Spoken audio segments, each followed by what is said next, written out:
How Long Gone? Nothing better. Chris Black. I'm in New York City.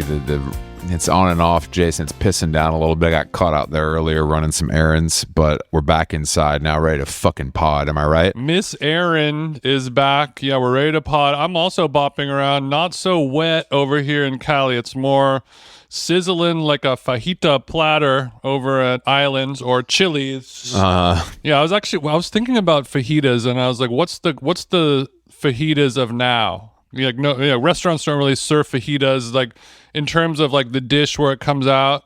A head turner, you mean? Like, a head turner? Yeah, it's a head turner dish. That's a great question. I guess when the duck breast comes out at the grill, that's a head turner, right? Yeah, but I think we need to be a little more democratic with our head turners. I think the fajita. You want something a little more affordable. Okay, so the food deserts don't have access to the Victorian era duck press, where the bones of a beautiful animal are turned to liquid. And then you mix that with your fresh spaghetti. I feel like it's probably harder to find that in certain areas. But this is a great question. We can talk to our guests about it, actually, because I think this... I have a lot of Mexican food questions about him. Like, I know you're Ecuadorian, but Mexican food. I know you're Ecuadorian and you're a musician, but I want to mostly talk about beans, cheese, and iceberg lettuces. Well, I don't know. This is a good question, but Chili's is having sort of a elder millennial Gen Z, like they've been doing sponsored content on Bravo shows and stuff. Okay. So I think it is. I think they're making somehow Chili songs. Yeah, I think there's something happening. I haven't been to a Chili's in a very long time, but I feel like is it possibly, and I don't mean to push the envelope here, is it possibly one of those things that is like not as bad as we think it is? Or is it way worse than we think it is? That's the real. I feel like whatever we're thinking, we're wrong, and it's going one way or the other. Is what I'm trying to say. There's a red pill and a blue pill. They both kill you. I feel like our taste levels and our levels of salt and fat and sugar, as our palates have refined with age, I don't think Chili's ingredients have refined along with that. I feel like the nostalgia hit goes away, very quickly after sitting down in those, kind of still sticky boots, looking around who you're eating food with. And then, unless you get blacked out drunk, it's going to be depressing me at the very least. But I've noticed that Chili's, what they are doing on social media that I like is they're saying like, hey, you guys go to McDonald's and like, whatever, burgers and fries and a drink. This shit costs, $17 a person now. You can eat cheaper at Chili's, and like a human being refills your Diet Coke for you, and you want more chips with that. Whatever, you're eating at a real restaurant versus in the cattle drive-through line in your car. Well, it's straight up cheaper, and the food quality. It's not going to necessarily be better, but it won't be worse. It's presented better, at least. I wonder if they still, because I believe at one point they were also known for a bottomless chips and salsa, which of course affects my waistline and the bottom line of the P&L. But I wonder if that's still on offer. It feels like it would be if they're making a comeback. Yeah, I always wondered about the chip because it increases the alcohol sales, but I don't know if it increases the food sales. Or people still order all the food. They just don't finish it. I would say, I mean, probably yes. I mean, since a bottomless chips and salsa is probably hitting for $6, it's probably a nice, it's not a huge. It's not Islands does move. A bottomless fries. That's crazy. And then local heads know that Chevy's, they'll do bottomless fresh tortillas straight off of the machine. I haven't thought about Chevy. I saw the Bourdain movie, and I know you saw it a couple weeks ago. Let's call it a month. You got to see it with the regular Gen Pop. I was probably, my notes were integral to the the last bit. Yes, I saw it with people I like instead of in a cold, empty room at 10 a.m., which I don't even prefer. You would have preferred either. My setup. Yeah, I don't. It was in like a nondescript business plaza. Yeah. In Beverly Hills, next to like a pharmacy and like an MRI clinic. I love those Beverly Hills like family-owned pharmacies that somehow still exist. Yeah, I did like it. I thought it was really good, and I think what I liked about it was that it could be about anybody.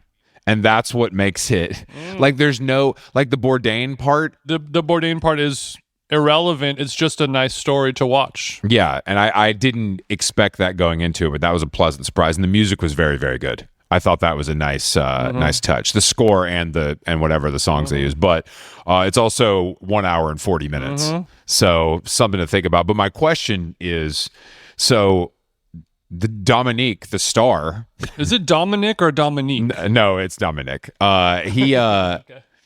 he wore a great Celine look to the premiere. He was wearing like a cowboy shirt with a double-breasted suit, whatever. Pause. And so I saw him before, and then after, as we were leaving, I saw him, and he had changed clothes into a black T-shirt. And I'm like, bro, is it you couldn't wear a suit? Like, do you hate wearing a suit that much that you changed while the movie was playing? I'm fascinated. I was like, okay, what? so he shows up. Is there a red carpet situation? Yeah. Okay, so he has his Celine look. He watches the movie, and at some point, he's like, "I've already seen this flick before a couple times. I can't wait to change out of this Celine outfit and then just put on a regular T-shirt." Did he have any other obligations after that? Did he have a Q&A or something? There was an after party after that, which I'm assuming he went to. Okay. But I didn't go, so I don't know. But it was just a funny. He either hates a suit or spill. What if there was a crazy spill and he had just had to ditch it? Damn, you think he dumped a full DC on his lap, laughing at his own jokes? No, I don't know. That's crazy, but it's not impossible. It's not impossible. I mean, what are the reasons? Like, either it fits you terribly and you hate wearing it. Maybe you rip the crotch out of it, or some type of like emergency malfunction, or like I said, a spill happens. Otherwise, he's a young man. Sample size. It's not exactly like, this heifer can't wait to get her heels off and put on her Skechers. No, I feel like it's for the rest of the wedding. Or I feel like it's I just want to wear a T-shirt. I really think that might be it. Which, if that's the case, I kind of commend you on that commitment, because I would not. He looked great in it. I saw him in it. It looked good, and it wasn't like a, it's not a skin tight. It's a Celine. It's pretty loose fitting. It's not like it's not restricting his little ass. I mean, that guy couldn't find a garment small enough to restrict him. So I don't know what the issue was. But I would say, coincidentally, I would say it is gay to change your outfit during, an event that runs, let's call it 3 hours total. Oddly enough, it is gayer to change out of a Celine look. Yeah, definitely. 100%. And put on a T-shirt. Yeah, 100%. Way crazy move. But I sort of the Dominic, when you come on the pod, we're going to really spend most of the chat discussing your logic behind this and not so much the film. But good job on it. I was impressed by it. I was impressed by that. I was just like, wow, this guy is really committed to wearing a T-shirt, which is something I can kind of get behind in my own funky way. How would you feel if he emerged post-film and he was wearing an equal, if not even more fierce look? You know what I mean? That's like if a guy changes into a different look for his after the ceremony before the reception. You know what I mean? That's crazy. Yeah. That's too. Yeah. No guy should do that. Women, I know you have 4 looks for a wedding, and that's like where we're at now. But men, you can't. You put a suit on, you wear the suit to the end of the night, you take it off. There's no room for that. The only thing you can do is take the tie off and undo the top 2 buttons. Yeah. That's fine. Take the jacket off, but yeah. An outfit change. Come on, son. Yeah, that's it. I'm getting ready to go to London. I had a great battle with Delta today. I told you guys about. I won't rehash that here, but I came out victorious, as you know. So I'm feeling pretty good about it. I'm flying high today. Score one. Score one for Delta Black. We got one. Yeah, I mean Chris's philosophy with Delta. I won't divulge all of your secret hacks as a known points guy, but I think this applies to a lot of other places. You just keep calling back until you get someone that's helpful. I'm telling you. Whatever. And like that doesn't have to be like a literal phone call, but like just metaphorically, that logic really does kind of work. It works, man. And one person stonewalled me. The next person didn't ask a single question. We sat silently on hold for 3.5 minutes while I waited on my breakfast at Mogador. And then he came back and said, all right, it changed. Just look at your app. And I was like, this is unbelievable. But you can do it with American Express. You need a little more credit. Call them. Also, if you ask my man the mystery method, you could do it on chicks. Yeah. No, I just keep trying. I just go up to any of them. He's like, I look like this. I'm wearing a curious top hat and a and a velvet duster. But I also got my dick sucked today because I asked 78 people if they would be down, and by golly, one of them did say yes. Finally, somebody said yes. Would you be down to upgrade my flight for free? What are you talking about? Get the fuck out of my... Stop playing on my phone. Ring, ring, ring. 85 minutes later. Yeah, let's... Whatever you want. Whatever you want, Mr. Black. You're in 2B, Mr. Black. 2B, Whatever Mr. you want. Black. All right, we have a guest today, Roberto Helado Negro. He's got a new EP out. He's going on the road. We had a fun, weird couple days together in Nashville because Roberto has played several Hermès events. He's like a go-to. So that's how we met. And I just, he's from Florida. He's got some Atlanta connects. So let's give him a call and tap in. What's up, bro? How are you? I'm doing great, man. How are you? I'm good. Good to see you. Are you all right? So we have a lot of questions about your location. Yeah. Your location right now. Just my location is top secret in general. Okay, look, I don't need you to drop a pin. I'm just. Can you give us country or no? How detailed do you want to get? Blink twice. No. I'm currently in Los Angeles. Oh, you are? And staying at a friend's house. Yeah. All right, so you're in this bedroom in Los Angeles, but there's some artwork crawling up the wall in the corner behind your head, and I'm going to need more details on that because it's catching my. It's hard to focus on you when that's in the background. Yeah, no, it's abstract art, man. I think that's the whole. It is what it is, Yeah, but also I'm going to paint the picture of this painted picture. It's artwork on a wall, but it's not hung. It's not an object. It is painted right onto the wall, and it's in the corner, and it kind of has like a Disney's Fantasia kind of 60s psychedelic pastel. It's crawling up the wall almost like a plant would grow, I would say. It also looks like artwork of a place, sorry, we'll let you talk eventually, where I would go to buy like graffiti accessories, like someone's friend painted that in the corner. I think it's doing what it's supposed to do. It's making you guys think and talk, That's true, actually. Yeah, that's true. It's okay, well, that being said, can I buy some nitrous from you, please? Hold on, let me go on the back. I'll be right with you, actually, sir. well, what as an Angelino, what are your thoughts on the recent rise in nitrous use? Galaxy Gas.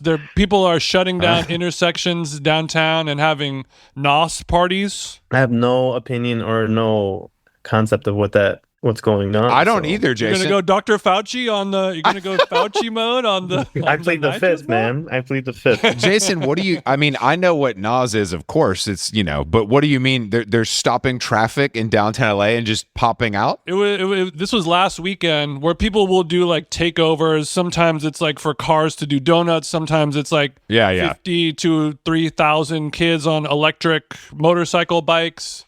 And they just kind of raise hell. But there was one last weekend where I think it just seemed to be dudes just brought their nitrous tanks and just like posted up and like took over an intersection to just like have a sesh, What the fuck? That's insane. And LA is so fucked right now that the police are like, we have other stuff to deal with that's more important than this, Yeah, you guys do your thing. None of you guys are bleeding right now, so we're gonna let you kind of cook. It doesn't sound like anything terrible. No, I mean, I kind of agree. That's the thing. I think it's sort of it's better than doing donuts. Like that's much more dangerous when you see all the guys in the cars going 100 miles an hour in circles. The problem is sometimes the donut guys are also doing nitrous. A lot of times you get the guys they crash the car and they got the tank in their lap. There's danger. The potential danger is like too high. I see what you're saying. Yeah. This okay from the New York Post 6 days ago. Downtown LA descends into madness as dozens inhale nitrous oxide and chug booze. Dozens, and it's literally just dudes. But it's like guys our age. Like regular dudes. Hey, Jason, the three of us, a couple wrong turns, we could be down there. Like, it's not out of the question for guys our age. Luckily, we made it. I think I'm going down there tonight now. He's actually, I've just rescheduled. There's no accidents. I wonder, so if I'm like, a 16-year-old nitrous user, and I see I just uploaded the photo in the chat, and I see all these guys wearing visors, looking like they're at a Luke Bryant concert, am I going to be like, I'm over nitrous? Like my parents started doing nitrous. Like this is so weird. Oh my God. This is really, this picture's you've taken amazing. a photo of it, this is like really confusing. And that's like just a street in downtown. That's not at like a goose parking lot. Yeah. I'm trying to look for like the 6-finger AI hallmark, but this is real. You're looking like, no, I mean, this Jason, this reminds me of sometimes when I'll go see a band that I like and I'm shocked at the other people that like said band. And I'm like, I never put together. This looks like one of those things where I walk in, I'm like, oh shit, these are not my people. We just like the same music. Yeah, that happens. Mm-hmm. I got to stop listening to Guided by Voices. Jesus. Literally. Oh no, another Afghan wig show. Here are the balloons. Man. Oh my God. This, it reminds me though, there was like a moment, I grew up in Florida and there was like a, I don't know, I guess it depends on where everybody grew up, but Chris is familiar with Florida. Yeah, I'm from Atlanta. Florida's I'm from Orange County, the Florida of California. okay. Well, in South Florida, In every way. in like Miami and like Fort Lauderdale specifically, there was like such a bass and car culture, and it was just like people would congregate and just like bass it out, like people would just like there would just be like, instead of nitrous, there would just be like bass tests, I mean, like I'm sure people were getting high or like drinking something, but Sure. showing, drawing this image before you sent the photo, I was kind of imagining that, and then when you sent the image, it kind of just ruined it all for me. But Yeah, it's much less of a freak Nick. it was a lot cooler for a second before there. I saw the people that were there. This is just a bunch of guys with a big balloon. You're seeing like asses jiggling on a white Jeep Wrangler. Not even asses jiggling, just like kids like having fun and looking cool and being like, damn, those kids look cool. Okay. You know what I mean? Like, Just I would kids do looking nitrous. cool. You know what I mean? Like I would do So less freak Nick and more community. half and half. Like a little hybrid. What is your relationship? What is your relationship to bass then? If I forgot, you grew up in ground zero of bass. Do you have a close relationship with it, or are you Man. turned off by it? I mean, I have like heart palpitations. What are you talking about? Like, I have, Okay, like, it fucked you up. it's like it was insane. Like growing up, how friends of mine would be like, man, I just put like, 7 or 8 12s in my trunk, and then you'd sit in the back seat, and like your heart, you could feel like you were like losing your breath, Yeah. and you couldn't hear anything, and it was just like this, like I don't know. There's no way to like create audio for that. It's just literally just like air passing through your body, and there was just silence, Oh. and it was amazing. There's like a thrill, and I love it, and I miss it. There was a. I mean, I feel like we're all probably around the same age, so there was a big like every homie would get the Christmas money, and it's straight to the Rockford Fosgate store. You know what I mean? to fucking fill the Civic trunk My up. bro's gonna sell me his old crossover, and then I got 3 15s, and His old crossover. But every region in the world has that, but the music being played is the differential. Here in Southern California, we're playing Snoop and Dre and DJ Quick and all these bumping stuff. Chris is listening to Outkast or Dungeon Family stuff or whatever, and you have Or So Def. the So Def and you've got the Two Live Crew, you've got the Booty Bass, That's what I got. DJ Icy Shit, That's different. some 69 boys. Yeah. That's a good point, Jason. I forget about the regional. I feel like the one crossover in all 3 regions would have been 3 6 Mafia. That feels like the one that would have crossed into all 3 territories, but that's just me guessing. And now it's just 2 Hollis in every region. And every. Yeah, it is unfortunate that there isn't like things don't feel that regional anymore. It's true. It feels like the culture was like so specific, and then you brought that or you heard it somewhere else. Like I remember the first time I heard like Chicago juke, and then like I felt like I was like, whoa, I was like, this sounds like Miami bass to me. Yeah. It sounds like Very similar. specifically, I was like, it's so crazy, and I'm sure there's like all this like cross-eyed, but things like I don't feel like that happens that much to me anymore, at least, where I'm like, this feels like this. Yeah, it's a little less regional, and it seems to be more like, instead of Chicago style, this is like Sosa style or like Chief Keef style or like Glow style. Right. And instead of like, oh, that's Swedish, like this is like Drain Gang. You're saying it's more now it's attached to an artist versus a region. Yeah, it's less cities and more teams, maybe. I don't know. Yeah, that makes sense. That makes sense. I like that. I'm proud to say I've never put a stereo system in a car, and that is something that I will kind of that's a hill I'm going to die on. That's one of the stupidest things. Were you customizing as a late teen, Roberto? I never owned a car. This is the. I mean, my whole life was like I never. I mean, like I didn't even have a car, bro. I couldn't put speakers in shit. You get the bondo out on the bicicleta. Man, I didn't. I mean, like my folks didn't have any cash to be giving me a car or anything like that. So it was like everybody I knew had a you know, had something. They had to pick me up. I had to know somebody with a car. Okay. And then I would always know when they were coming into our neighborhood because you could hear them like fucking like 5 minutes away. Like shit was just like emanating. Here comes your stupid fucking friends. Yeah, your mom's just pissed every time, and she doesn't even know who it is because they all have the shit happening. She's gonna pick out which bad influence it is when they pull in. They're all two-door Civics. We don't know whose is what.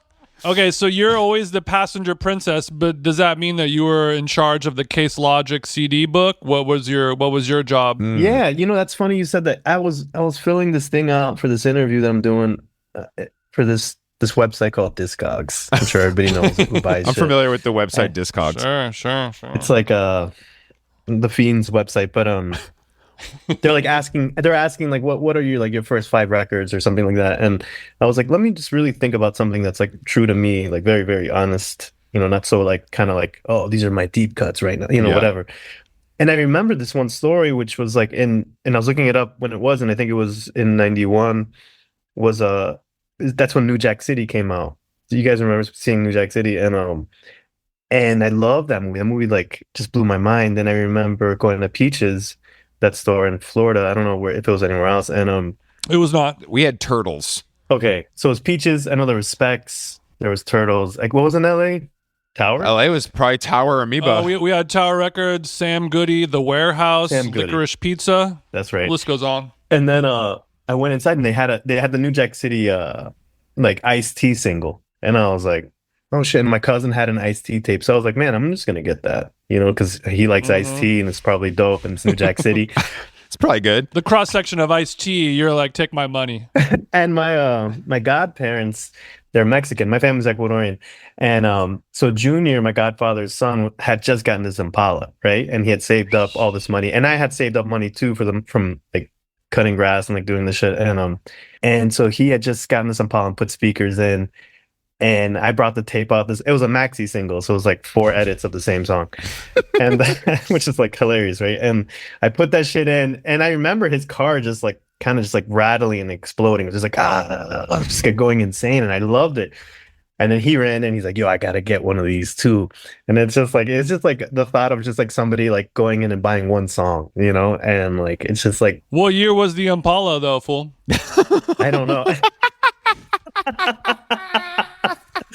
I don't know, man. I don't know. I'm not with it like that to know. Okay, but, that's okay. Jason was gonna get into body style and stuff, like the lines. Yeah. He's 62, 63. I don't know what kind of guy this is. All right, so you're saying that he had the Impala, he had the speakers, and he went and bought the same tape. Went and bought the same tape.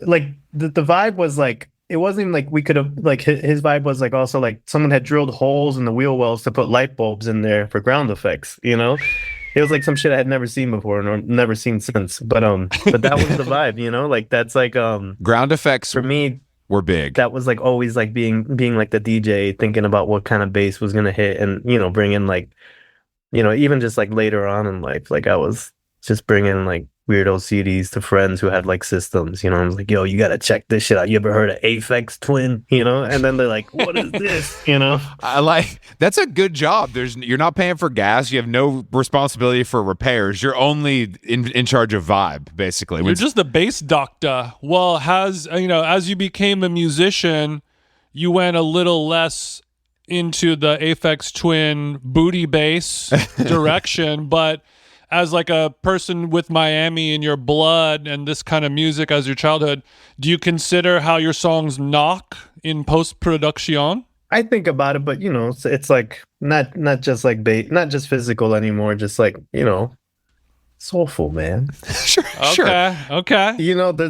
There's a deeper, bass frequencies are slow and low, so sometimes they take time, and that's what you actually learn from bass, not from like thinking about it being quick, Yo, girl, the bass frequencies are real slow and low, you dig? So no, let just me keep take my sitting time there. with Just it. keep sitting there. It'll hit you. It'll hit you. Okay. It'll hit you. I know what you mean, but like, I guess in between that and now, as a soulful adult musician, did you have like a speaker freak moment where you're hiding in one of the bass bins at a little Dade County rave, just letting the Yeah, I used to always go to there were so many parties. I mean, it was South Beach, so we used to always sneak down there, sneak into like whatever we could, and like there was like a pirate radio station that everybody knew about called like WVUM, and there was like this like drum, this like jungle night. That was like my mind got blown when I learned about like jungle, and that must have been like 97 or whatever. My mind got blown when I learned about jungle, and it was like 3 years ago. I was like, this shit sucks. Like, what the fuck?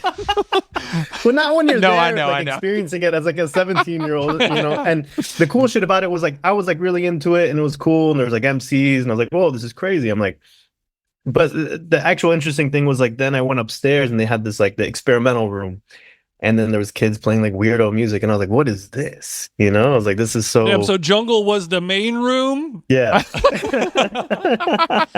Bro, where I'm from, jungle is where all the fucking rejects hang out. But also that's where I was, because like you'd have the big trance area with like Tiesto playing to 70,000 people on ecstasy, and then you got the house room, and then you got and you go down the line, and then at the very end is the drum and bass and junglist area, and it's just smelling like patchouli, and it's all fucked up. But as somebody who grew up on hip hop, it's the first time you hear hip hop vocals at a rave. You're like, oh, thank God I'm not hearing fucking Yeah. I'm hearing like Lauryn Hill vocals on top of a wild drum and bass beat. So then suddenly you're like, oh, okay, I like dance music now.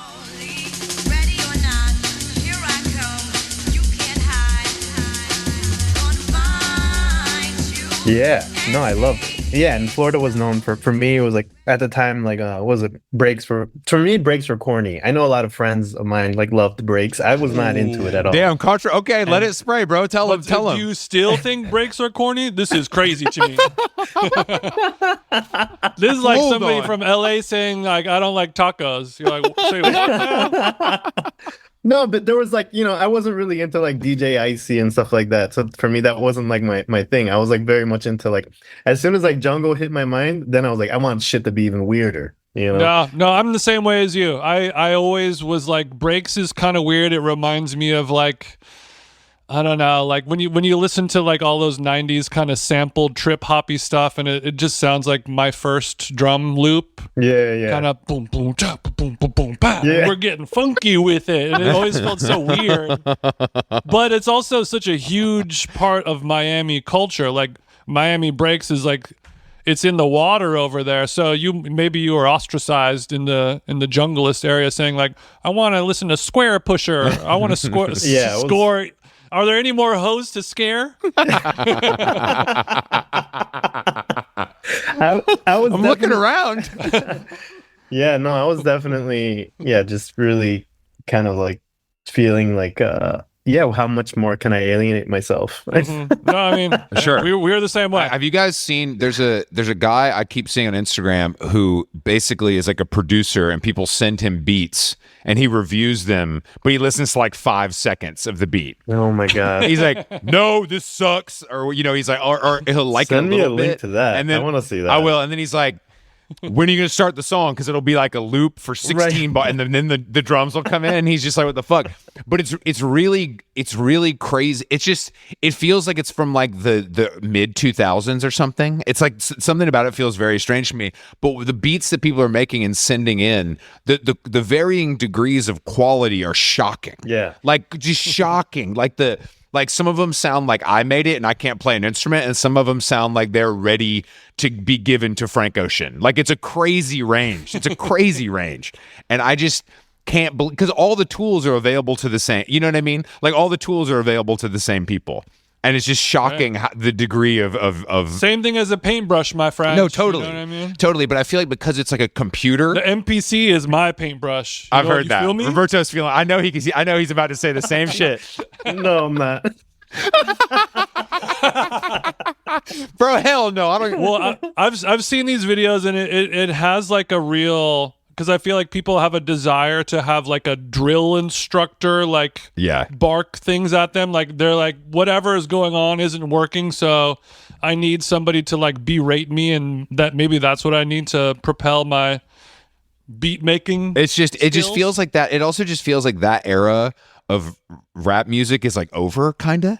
I don't know. It just doesn't feel like, you know what I mean? Like, I know it's not, but it just feels like people aren't like buying beat packs to make albums. It's a cottage industry. Yeah, it doesn't. It's not. It's not a means to success. Yeah, it just doesn't feel. It's. I don't think like Drake's gonna find you in a pile and change your life. Is what I'm. You know what I mean? I feel like that era is. Maybe it's not though. Maybe that's still a thing. Yeah, I have no idea. Jim Jones is going to find your song and not change your life. Miami. Growing up in Miami, what age did you start going to the club? Well, I feel like my family just always threw parties at our house, or we would always go to these events. So every weekend there was like a party at my house or somebody's house, and like, hold on. What's the vibe of these parties though? Like, what's going on? Well, it's very like, my family's from Ecuador, so there was like a lot of like Latin American people, like salsa and like Caribbean music. People were dancing, people were eating, people were then like, by the time like 1:30 to 2 in the morning hits, then everybody like, it switches from like dancing to like, now we're all singing songs together. Then I would go to sleep at some point and then like wake up at 8, and then it's like my dad and a couple of his friends still up at like 8 or 9 in the morning. Oh. And that would be like the weekends, Oh, and, shit, your dad was turned up like that? Yeah. Sunrise? And so then, we would like, or go to spaces and places that would have parties, like, like the whatever, like Federation of Ecuadorians, like in the United States. And then they would have like these parties till like 3 in the morning in Miami in some like weird industrial park. So that was like, for sure, part of my life. And then going out to like, these like little mini raves, or like going to see shows or hardcore shows, and, being exposed to like Florida hardcore, or like whatever, like things like that, Now we're talking. What you know about Florida hardcore, brother? I don't know if you saw this or not, but the original singer of Morning Again is back. I don't want to break news here on how. When you broke the internet. Because I was, growing up, it was like kind of unavoidable. There was like every band everywhere in like Fort Lauderdale or Miami or like Gainesville. They were like, it was just kind of everywhere. So it was like extremely bizarre electronic music because of like Winter Music Festival or whatever, and Winter Music Conference, and then all the downtown bars or clubs were having like DIY or local shows that were like, all ages. So it was like the shit you could go to. Yeah. And then I would see all these different bands, like different like grindcore bands or hardcore bands, or like, like my friend who would give me rides from school went from like listening to rap. Then he was like, "You ever heard of Fugazi?" Sure, of course. The rap to Fugazi pipeline, of course. Famous. We've all been I don't there. know. It's just like shit like that. It was just like, oh, what's Fugazi? But I think that's like, actually though, I mean, that is sort of like, rap music was so big when we were in middle school and high. I mean, that was like popular music, and it was also controversial. And like, you had to, at least in my house, you have to like sneak the tape in. Like the Doggy Style album cover was enough to get you grounded. Bro, I mean, like, I remember like I was like cleaning my house. My mom was like making me vacuum the house or something, and like I was like in our sound system downstairs. Like my dad had a stereo system. Like I had the Onyx CD that I borrowed from a friend, Back the Fuck Up. And I was just like blasting. When I was like vacuuming, I was like, back the fuck up. I'm like, trying, and then my mom comes downstairs and I was like, like in Spanish, she was like, "I like the music, but I don't like the lyrics." That's a classic mom line. But my mom would not like Onyx, the music or the lyrics. So you got off lucky. You have a nice, open-minded mother saying that versus turn this bullshit off. That's really funny. So your parents were they fucked with music and they like socialized a lot. Yeah, mostly like Latin American music. My dad wasn't like into rap or anything like that, but like my mom was always down. My mom was like who played me like Sam Cooke and shit like that, like R&B stuff, Okay, so there was some variety. Yeah. So there's a lot of paths that Chris and I seem to have had in our own lives as well. But now I want to know when your like gay little Morrissey phase was, because we all went through that as well. My gay Morrissey. When did you start trying to get the goth highness? You know what it was? That's interesting you said. I think there was always like a Thank you for taking this question so seriously. I am. Because now that I think about it, I did wear mascara for 2 years in 1996. Oh, goth pussy. Where do I begin? I don't know. It's really funny. This is actually this is like very revealing. I don't think I've ever told anybody about this, but I remember there was like a friend, like a family friend, and we would always hang out at their house, and it was like everybody was there, and he was gay, but he was very like, they were like, no one would ever talk about it, but it was like, obviously he was gay. And he had like tons of Details magazines. And at the time, Details had like compilations, right? Yes. And he was like, yo, there was like I forgot there was like somebody on there that I was like, oh, I love, this band's cool. Like I've heard this band before. And he's like, oh, take the CD if you want, I got tons of these detail magazines. I'm totally straight. I'm totally straight. And it was like, I think Morrissey was on there. I think this, you know what I mean? Like, it was totally this moment where I was like, yo, this is dope. That's learning about the Smiths from Details magazine is about as good as it gets. That's about as good as it gets. Come on, bro. No, I kind of believe it. Because I do think that I first discovered Morrissey from an NME sampler that I got from Barnes and Noble. That's kind of there were if you look back at those CDs that would come with magazines, they kind of had heat on them because you can find. I recently went down a deep dive of the local radio station that I grew up with in Atlanta, and somebody had done an exhaustive like Spotify playlist of like everything they played for like a 10-year period, and it was a lot. Now with some distance from it, I'm like, oh, there was a lot more cool stuff mixed in here than I realized. Mm-hmm. And I think you can say the same about the free CDs that would come with like a popular, magazine. It would be like, oh, that's actually, it's not CMJ or NME, but it actually has some pretty good stuff on it. Oh yeah. I dig this Ministry song. It's not bad. Not bad. exactly. I'm rocking with it. The other thing is like growing up, I used to spend like 6 months in Ecuador out of the year. So essentially like, most people don't remember this, but like, for us, school ended in May, and then that shit didn't start until like September 1st. Remember, like summer vacation was like 3 months. Yeah. It was like a whole other year of life, The problem is, Roberto, us white boys had nowhere to go, so we just did the same shit. Even Jewish people go to camp. We had nothing. We hit the sidewalk, fool. Yeah, we hit the backyard. There was nothing to do. You got to go visit your extended family in Ecuador and digest your culture. I visit my Sega Genesis. We were going to the Checkers drive-through just like school year, digesting fucking spicy fries. Exactly. We were not eating a delicious complex fish stew on the coastline of Ecuador. So you would go to Ecuador every summer? Yeah. And the shit that I was gonna say was then you go there and then the music they're into, you're like, what the fuck is this? Like, yeah, they're still listening to like Too Legit to Quit, like, and it's like, you know what I mean? It's just like it's a little behind. So confusing, like what's on the radio there. But then there would be like random shit that you don't even know about that was like big in the UK but not big in the States. And I feel like that was like also like things that would like happen to me. I would be like, oh, what is this? Like, I don't know what this is. Like, I love the idea of riding around in the back of your grandmother's car in Ecuador and the Stone Roses come on. You're like, wow, this shit rocks. This is crazy.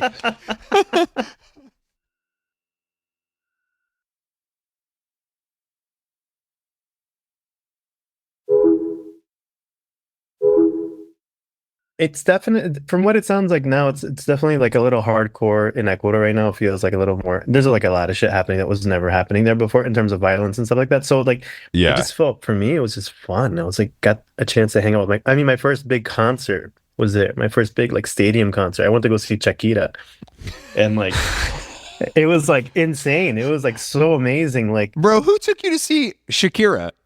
It was like at that time and for us, like that was like, yeah, she's the GOAT. I mean, it was like her first album, and it was like her hippie rock phase. You know what I mean? She had like braided hair, and she was like on stage. She had no shoes, and she was like playing an acoustic guitar. You know what I mean? And everybody was like, yeah, like it was like, and especially in Ecuador, a lot of concerts don't go to Ecuador, so it's like to have anything go was like insane.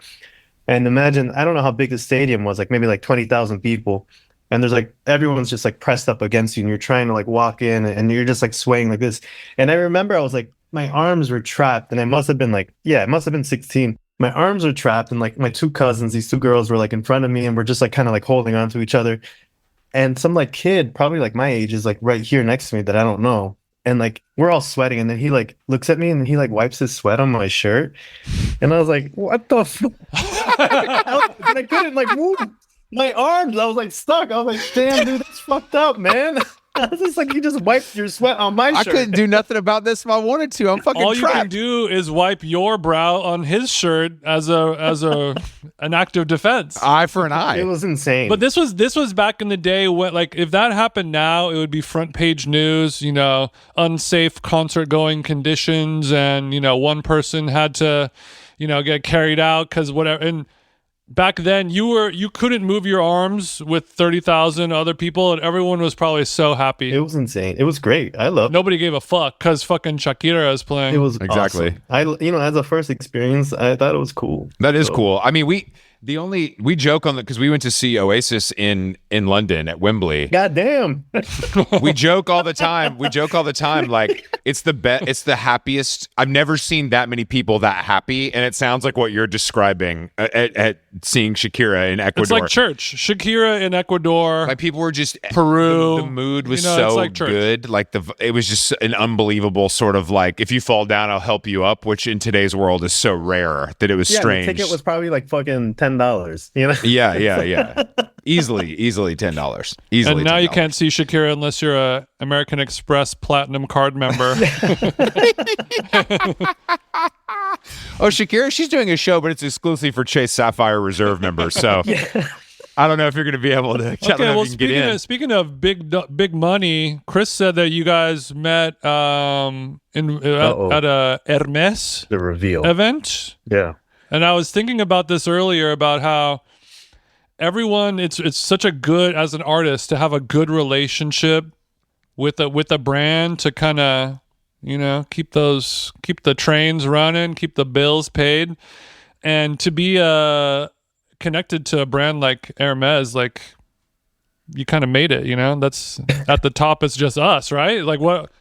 You're like, you have a little, I've got this Hermès party, so it shuts everyone up. It was fun. I think there's, what it was actually the shocking part about it. I think like when you look at a lot of these brands that are so like luxurious, and from whatever side, either like in reality or on the internet, it just feels like a whole other world that you're like, oh, I'm not a part of, and everybody's having such a great time. And then I got to meet, like when we did it, I've done a few of them where I'm like performing or singing and for different like events. But when I did this one specifically, when I met Chris, this was more invited as a guest. It was like the first one was invited as a guest. We were just kicking. Like, we were just learning how to line dance, bro. We were just kicking it. We were learning how to line dance. But it was like really cool because just a couple ambassadors having fun. Everybody who was invited was like really chill. And in my mind's eye, people who are invited to those things to do that are like extreme celebs. Like you're just like, whoa, like I kind of can't believe, no offense. I mean, I think you're like, somebody really amazing. You're great, bro. Look, he's no Brad You're Pitt. great, but I just didn't really. I was aiming a little higher when I was thinking about the A-list, guest list. B-, we'll call it, not A-list. You're like, it was Nashville, so I was thinking. I don't know, man. It was fine though. I was gonna say, but more than anything, what I was trying to say was like, it was cool because it spoke more about them. Just like they're like, we like you guys. Why don't you come hang? Like you didn't have to sing for your supper. You were just there to hang. And and it wasn't like they're like, oh, you're someone really, really famous. We can't wait to like, use you to, advertise our brand in some way. You know what I mean? Yeah. It just felt like they're like, yeah, come hang. This is what we're doing. Because, and correct me if I'm wrong, but I doubt that you're a customer just based on what I know about you. I mean, like, definitely. It's not like I'm buying luxurious brands. He has his pieces, but but when you play that sort of thing, what is it, like 2 or 3 songs? Are you doing something specific? It depends. Yeah, I've done quite a few actually. One was like in a desert. Longest 2 to 3 songs of your fucking life at those events, huh, buddy? You don't have to answer that question. Some of them. No, there's definitely some stories, but I think I've done like 3 events at this point, or 4. And yeah, they're all so different and they're all really exciting. They're all like so strange too, because it's like a world that you wouldn't be a part of in terms of being like a musician per se. And it's like playing to their world of like visual, like, humans walking around you with beautiful clothes on, and like, and then like, when you're in a club, it's like, that's definitely not the scene, it's just like, everybody's just wearing whatever they're wearing. And then like, it's different kind of humans. It is. It really I don't like these humans as much. Yeah. Well, attending it as, somebody who's being paid some money to perform your act for these people, and it's a beautiful exchange and everyone loves it, versus going as just an attendee. Are you sort of like, I don't know what to do with my hands. I don't have a job to do. I'm not here to. No, not at all. No, okay. I was really happy. It was like Good. That means you're a cool regular person. Some people are like, I don't know what's the run of. I just talk and drink. I don't get it. no, I think the line dancing thing was funny, and like I was like, fuck it, like let's just do whatever. You weren't a terrible line dancer. I don't remember specifically. I'm literally a terrible line dancer, but it was like I think there's some people who were great. More specifically, I think your partner was like pretty awesome. Unfortunately, my wife was crowned number one, which I didn't love. Just it makes me feel like, save a horse, ride a cowboy is coming soon into my personal life. But we made it out. She was dope. I feel like all these people I was like, man, you guys are. I was like, it was inspiring. I was like, okay, if anyone can do this, I can definitely try to. I would expect just because of your rhythm-based job, I would expect you to have a little bit. You know what I mean? A little bit of. Yeah. Can you do like Ecuadorian dances better than country line dances? I mean, I can definitely do like Latin American, Caribbean dance. Okay. So you're confident with the bailamos, but when we're doing a I can dance. I'm 100%. That's what I mean, growing up, there was like we grew up. All these kids like had quinceañeras, If people don't know what that is, maybe look it up. But essentially, it's like young women are growing up, and it's really strange and fucked up also because it's like their parents are presenting them to the world like my girl is a woman now, but she just turned 15. And it's just like, what? She's ready to be impregnated. Well, if you think that's weird, the Jewish people do it at 13. Go ahead. It's insane.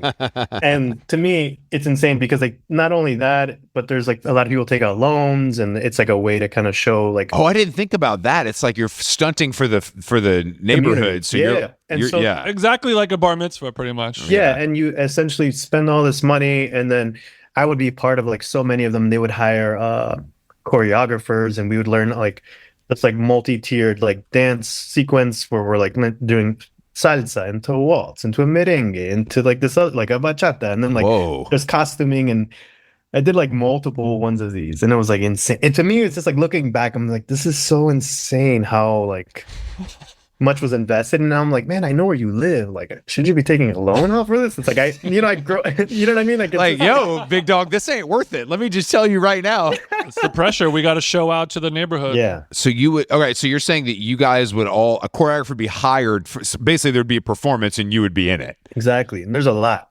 for quinceañeras. You got 3 a weekend. Yeah, like how many? Let's say mid-size. How many people would learn the dance? I think there's like a number where they have like a certain amount of like, I forgot what the word is for like, whoever the girl is who's turning 15, like she has like a certain amount of friends. It's like a court.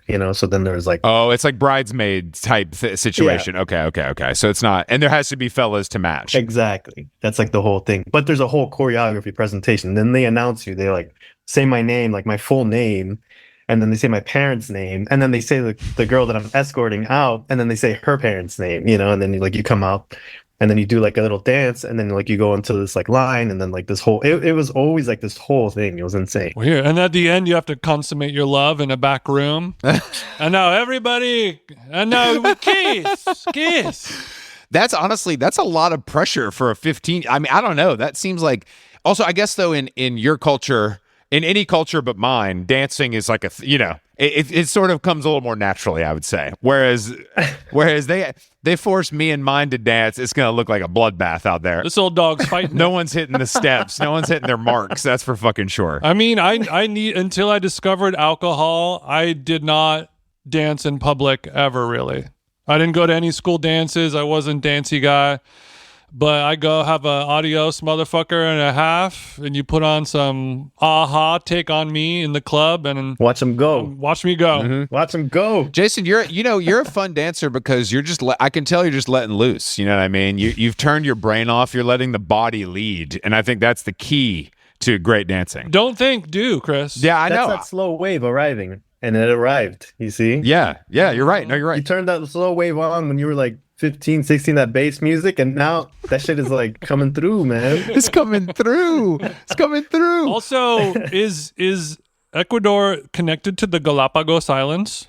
It's not connected. Okay. I mean, technically speaking, not like physically speaking, but technically. Right. Yeah. I mean, it's like part of the jurisdiction exactly. of the land. Have you been to the islands? I want to. Yeah, that's like a dream for sure. It's like photos and videos, you know? That's like Darwin, dog. I know. That's like It is. Yeah, growing up, it felt like this faraway land where dinosaurs still roam, and it's a whole thing.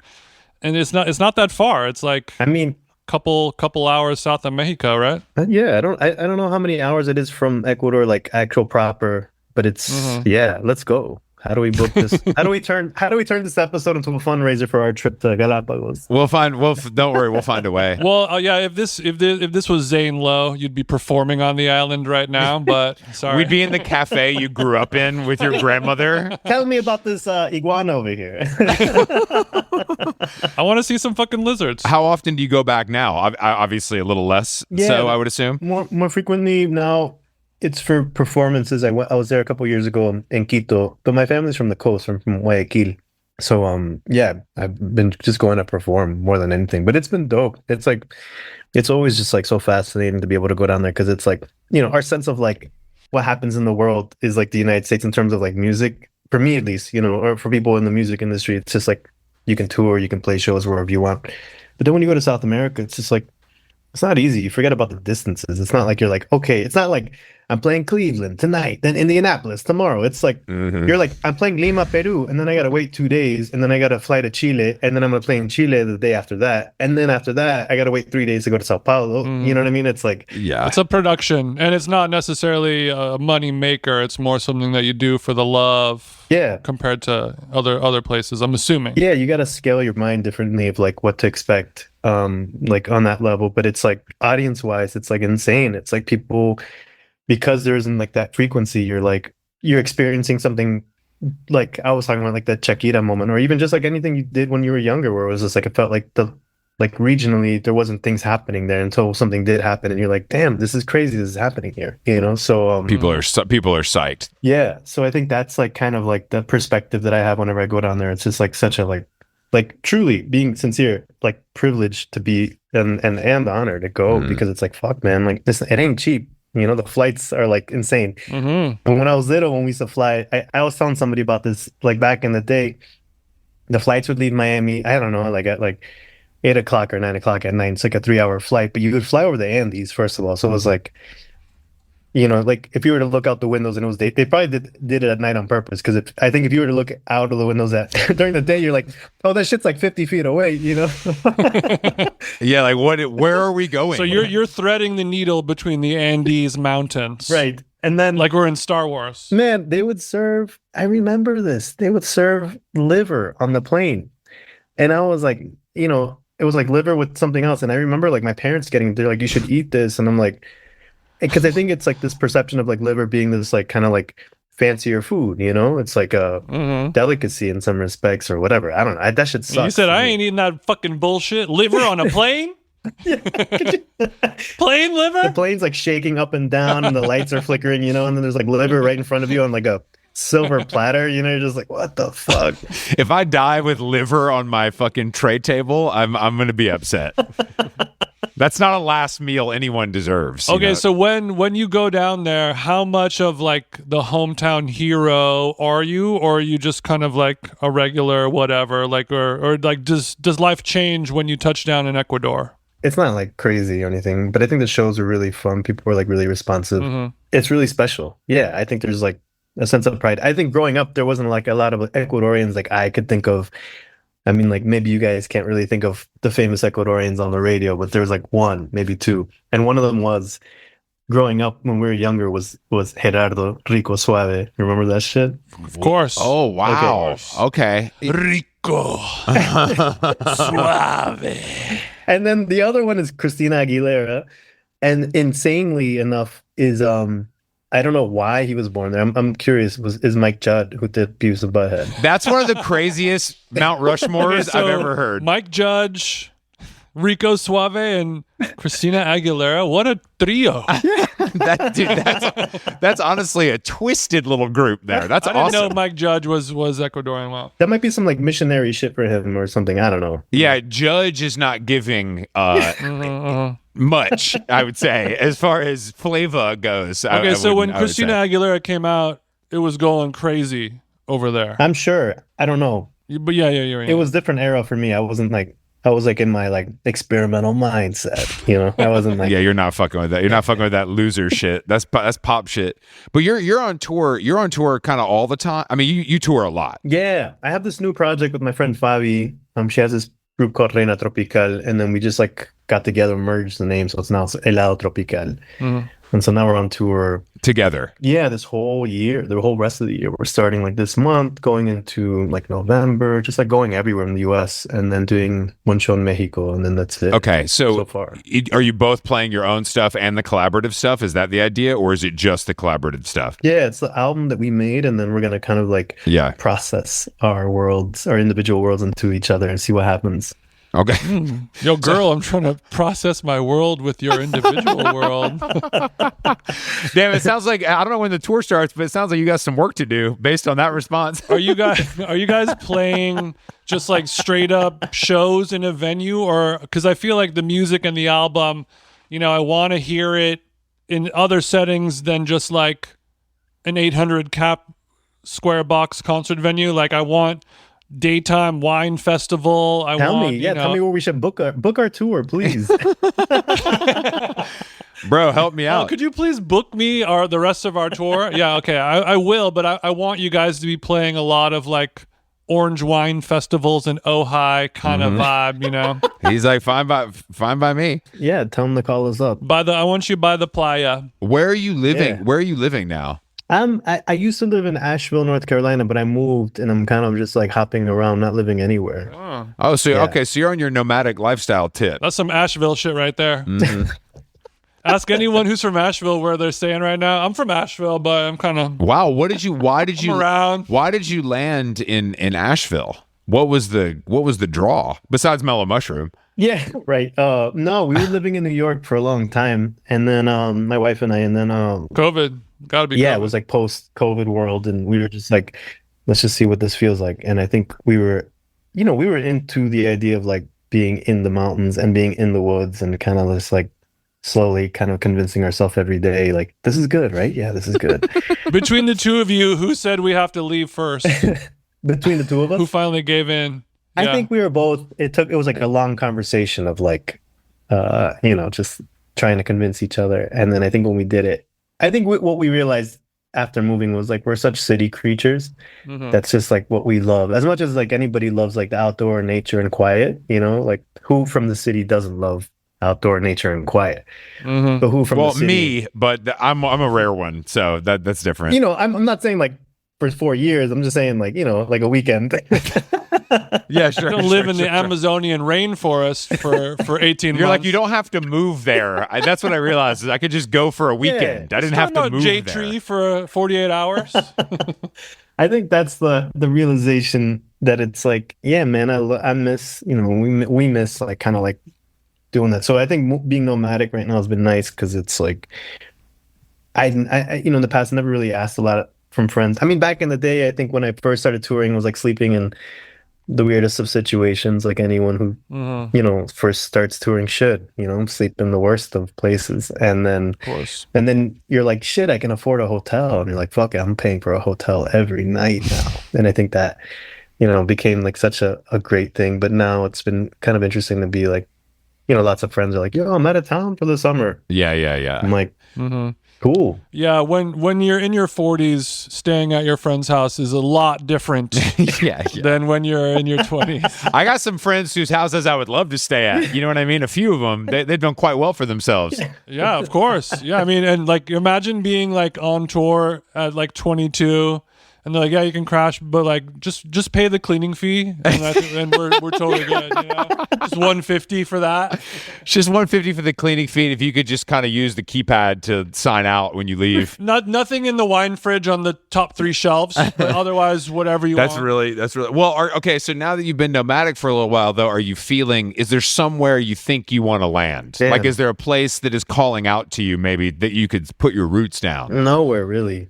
I don't think it's like, I feel like after living in New York for so long, it's kind of hard to kind of like, you know, like size anything up to New York. Once you have the best, where do you go? Yeah. You know, but You you have to go can't. nomadic. You don't want to come back here, though. It's hard because I feel like, you know, you go to New York in your 20s and it's a lot easier because you're like naive to everything.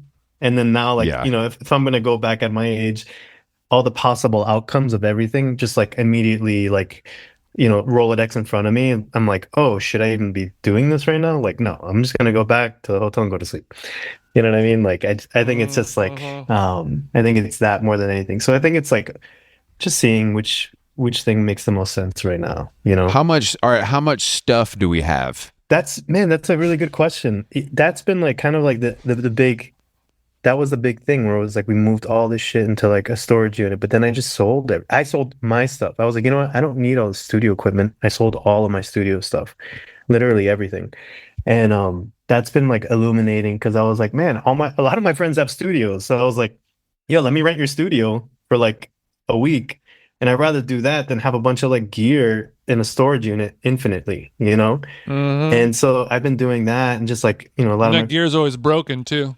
Yeah, then like you pull it out and you're like, yo, I put it away and it was working, I don't know. Junos are weird. Junos are weird like that. I don't know. What do you own then? A couple guitars? Like how minimal are we going? Yeah, no, I have like, three key items that I kept in the storage unit, and then like the stuff that I need for the live shows, like that's got to always go with me, which is kind of like obnoxious, but it's like a necessity, It's not obnoxious, but it's minimal now. That pedal board gets smaller the older you get, I've found. Yeah, and it's not some like Mary Kondo shit where it's just like, I think that's like interesting, but it's not like, it wasn't about like joy. It was just like necessity. Sure. The opposite of joy, actually. All this shit I have. Yeah. Well, at least in Asheville, North Carolina, I feel like it's pretty easy to unload studio equipment. There's worse places to sell that. Yeah, I thought I got rid of.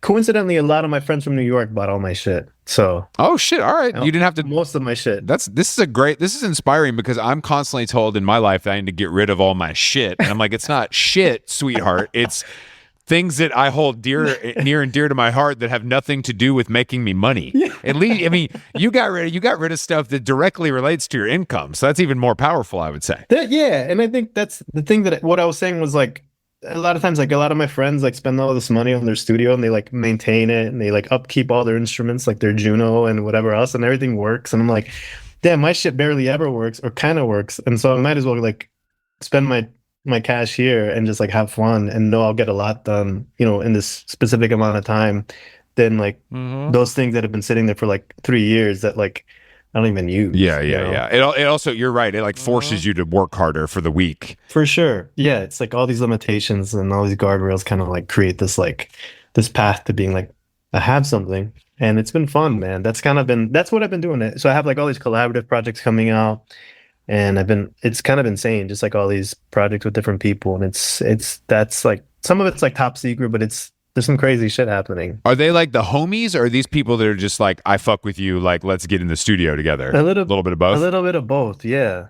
Some surprises for me too. Just like really interesting. Can you tell us one and I'll bleep it? Yeah. Really? Are you really going to bleep? Yeah, we bleep all the time. Yeah, we bleep often on the show. All right. You have my word. This is for you guys, because if this one comes out, then everyone will get fucked. So. Okay. Even better. It's the perfect crime. Got it. I have a song coming out. I think it's in November with. Oh shit! We like that. Okay, that's nice. Okay. It's like her and me, and then it was produced by another friend with another friend of mine, and you'll see. It's cool. That's gonna be crazy. That's great. That one's gonna go off. That's very cool. We love it. We love a video game that's gonna, that keeps the lights on in the storage space for a little while longer. Yeah. And then what else? Next year, I did this there's a percussion ensemble. This is more for like the heads, but this like classical percussion ensemble. We have an album coming out next year. This doesn't have to necessarily be bleep, but we're gonna announce it next year. But we did this with the soul percussion, and that's been really fun. They're like this group that's been going on for 25 years. The awesome thing about them is that they like are these insane like wizards of like music and percussion. Like they can do anything.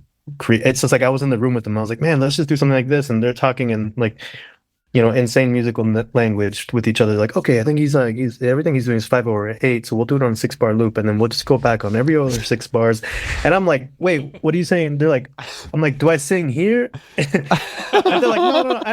I was like, you know what? Just play it, and then I know where to sing. And then no, we were just talking to Brandon Flowers from the Killers last week about a similar thing when he recorded his country album. using the Nashville recording system where it's not just like, all right, A minor into C minor seventh, and they're just like, okay, it goes from 1 to 6 to 7 for 4 times. Like they have like a whole other language they use, Right. And I'm sure it's the same with percussion ensemble as well. Yeah. I mean, that shit makes it harder and better, I feel like, for I you. want to, send me some of this percussion ensemble. I want to listen to it while I, smoke some weed and do the dishes and just dance around the kitchen, okay? Yeah, I'll send it to you. It's insane. That's gonna come out next year. But the cool thing about them, and I think this is like an inspiring thing for people to think about as musicians, as anyone who's listening to this. This is going to be a great ending note. We're going to close this pod up. I like it. No pressure. No. Well, maybe it's just like, as like we do like art and we don't even know what to do to kind of like make it work. I think that's like the hardest part about it all. It's like we're always like trying to figure out what feels natural. And then when I was working with them, they have this, they're like teachers, and they all have families, but their percussion ensembles existed for 25 years, but they're a non-for-profit. So it's like really interesting.